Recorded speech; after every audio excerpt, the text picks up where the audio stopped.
دروێشê Evdî şervanê eşîra Milan, egîdê şerqiyan, delalê Edûlê û Kurdan û sozdarê şerrê Rûmeta Êzidiyan.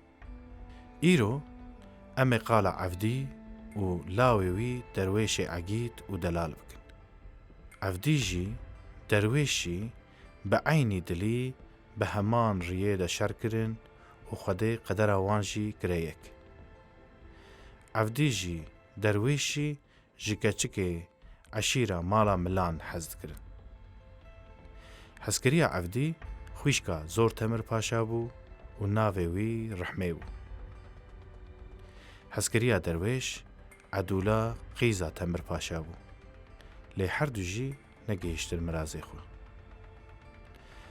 Rihma Evdî dan kesekî din û Evdî jî ji bo dilsozî û yekîtiya eşîran bêdeng ma û kul û kesera xwe avête hundirê xwe. Derwêşî çû li hember Ereb û Tirkmenan şer kir, bû şehîdê Milan. Rewşenbîrek di derbarê destana derwêş û Edûlê de dibêje ku xweziya li çiyayê Şengalê li ba derwêşê Evdî bûma. Xweziya li ser hespê spî biketama deşta Mûsilê. Çaxa ku derwêş birîndar bû, minê ew li pişta xwe bikira û bibira çiyayê Kurdistanê. Minê jêra bigota, binêr. Wa bi hezaran Edûlê û 12 sîwar, wa li wê dera. Ew çiyayê ku xwedawendan text danîne li ser wan. Minê bigota, bi dilrihetî rakeve. Mirin, ji ku derê û çawa tê bilabê, êdî xem nexwe. Minê bigota, heta hetayê bêguman, rastiya jiyaneke azad û kurdbûnê wê hebe. Niha em ê dest bi destana derwêşê Evdî bikin. 200 sal berê li der û dora Rihayê gelek eşîrên Kurda hebûn. Eşîra Milan jî yek ji wan eşîran bû. Serwêrê eşîrê Zor Temir Paşa bû. Ereb û Tirkmen ji vê eşîrê aciz bûn, pirî caran êrişê wan dikirin û bi wan re şer dikirin. Dixwastin cî û warê wan dagir bikin. Zor Temir Paşa ji bo xelasiya van şerran çû Stenbolê. Li wê derê xwend û bû Paşayê Osmaniyan. Dawiyê vegerî û hat serê Milan. Evdiyê Milhîm û Mistê Ferhê destebrakê wî bûn. Evdî şerqî bû, ji eşîra Dênayê bû. Evdî eslê xwe êzdiyê çiyayê Şengalê bû. Ji ber dewleta Osmaniyan û misilmanên Kurd û Ereb, bi taybetî jî ji ber eşîrê Şemîran û Tirkmanan koçber bibûn, xwe sipartibûn Milan. Mistê Ferhê serokê eşîra Dodikan bû. Li gorî gotinan ew jî berê şerqî bûn. Niha bibûn bisilman. Ew jî ji Şengalê hatibûn û Milan deriyê warê xwe ji wan re jî vekirîbûn. Ev edeta ji berê ve di nav Kurdan de heye. Eşîrê ku bikevin zorê û koçber bibin, eşîrê rewşa wan baş, derê xwe ji wan re vedikin û wan dihewînin. Evdiyê Milhîm her tim bi Temir Paşa re bû. Serokê Milan gelekî ji Evdî hez dikir. Tev diçûn nêçîrê, bi kêf û coş, bi hev re wext derbas dikirin. Rokî Mistê Ferhê bû mêvanê Evdî, piştî xwarin û vexwarinê Mistê Ferhê pirsî: Evdî, pirseke min heye, lê ditirsim ku bêjim tu bixeydî. Tiştê ku sebebê xeydanê çi ye li ser zimanê te Mistê Ferhê? Yan nepirse, an jî netirse. Te rast ku. Lê belê di dilê me de tiştekî xirab tune ye. Ma gelo qey ne ecêbe ku tu begê eşîran mezinî, lê wekî xulama li ber deriyê Zor Temir Paşayê.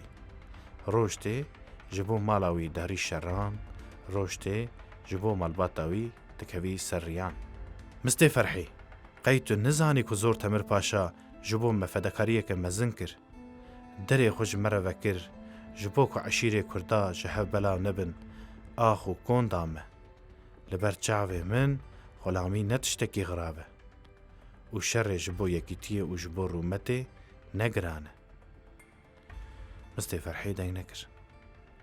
لعبرا سروک ملان کونه عفدی هر تم لپاش کونه پاشای ملان بو. لبری جی لقرج داغی جی خار ناوان و هفره بو. عفدی 1000 کار مالا پاشای ملان دکر. وکی یکی جهندر مالی بو. آنگو نام مالی بو. هر تم لبر دستی وی آماده بو. فدایی وی بو سبرا پاشا جی بیوی ندهات.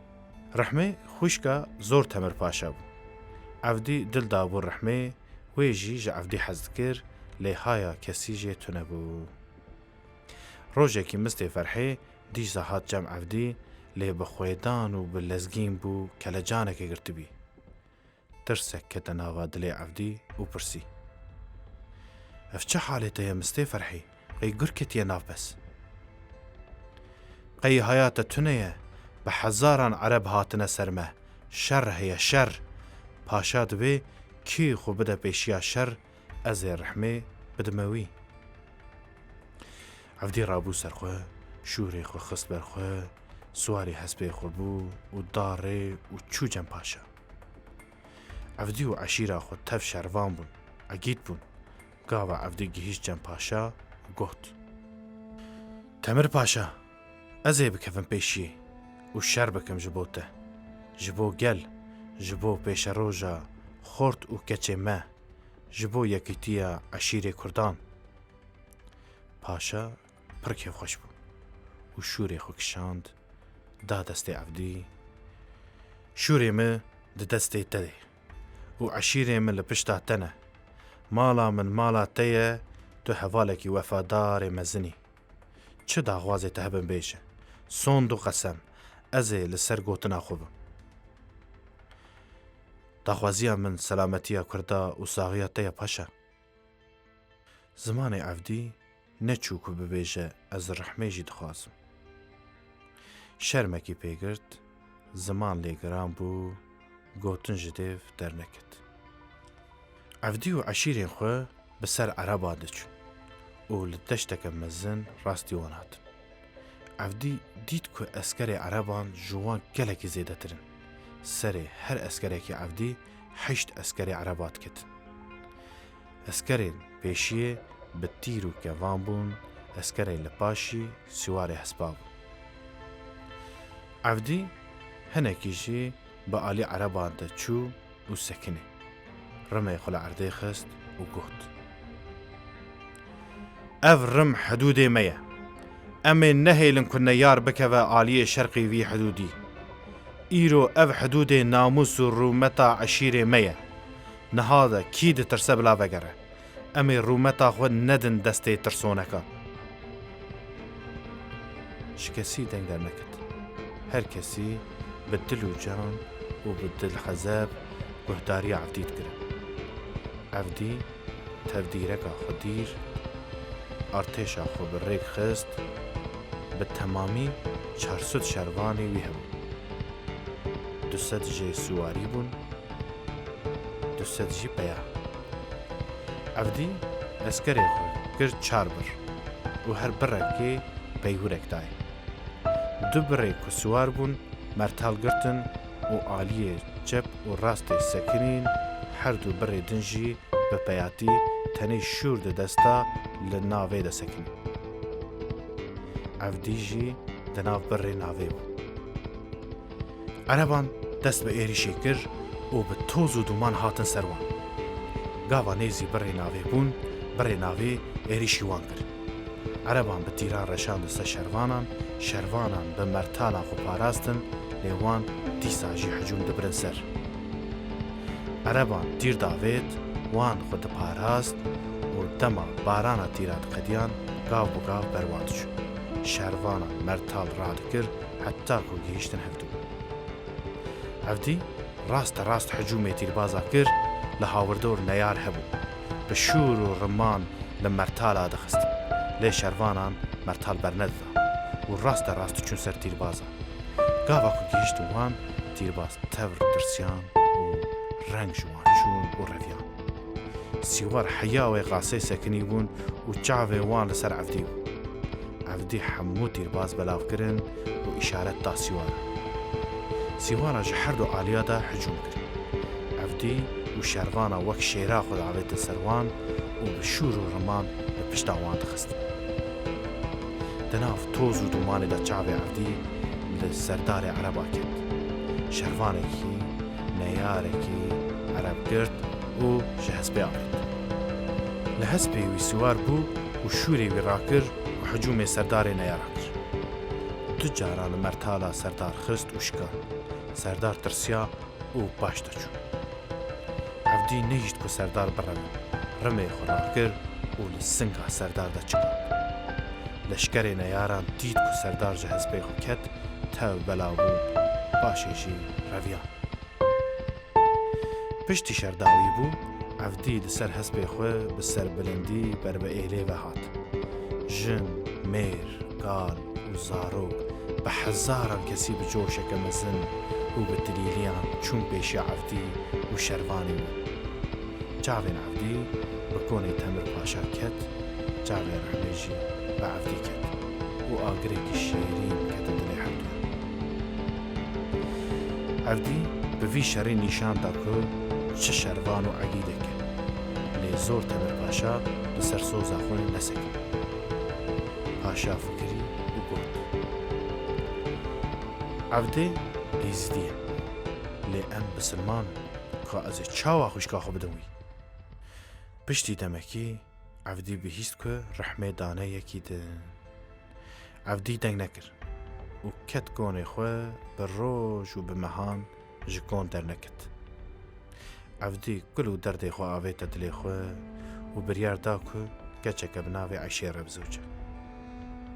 Di daweta Evdê û Eyşê de Temir Paşa û xanima wî jî bi hev re ketine govendê û serpêşîk dikişandin. Aşiqan têra xwe çabaş kirin, mêvanê dawetê bixure pezê kêrê û xelata zavê danî. Pezê ku hate ser dawetê têra şîvê kirin. Ên bermayî jî dane ser qelen û qelenê Eyşê temam kirin. Salekî şûnde lawekî wan hate dunyayê. Eyşê û Evdî gotin gelo navê kurê xwe hem çi deynin? Eyşê ji Evdî re got: Delalê min, em ê navê lawê xwe çi deynin? Evdî hinekî sekinî û got: Eyşê, ku tu jî qahil bî, ez dixwazim navê wî Derwêş deynim. Li wan çaxan waliyekî Qudusê hebû. Eslê xwe ji Amedê bû û navê wî Derwêş bû. Diçûn û hatina xwe ya Amedê û Qudusê de li ebra Paşayê Milan dibû mêvan. Zarê wî û xwîna wî pir şêrîn bû. Ji Milan pir hez dikir. Milî hettanê hidûdê bajarê mezin pê re diçûn û dihatin. Şevek berî Welîdîna Eyşê dîsa li Mendelê li ebra Milan bibû mêvan. Evdî û çend peyayê Milan hettanê gundê sersingê pê re bibûn heval. Ji bo vê Evdî û Eyşê xistin serê hev û qerar dan ku navê lawê xwe deynin Derwêş.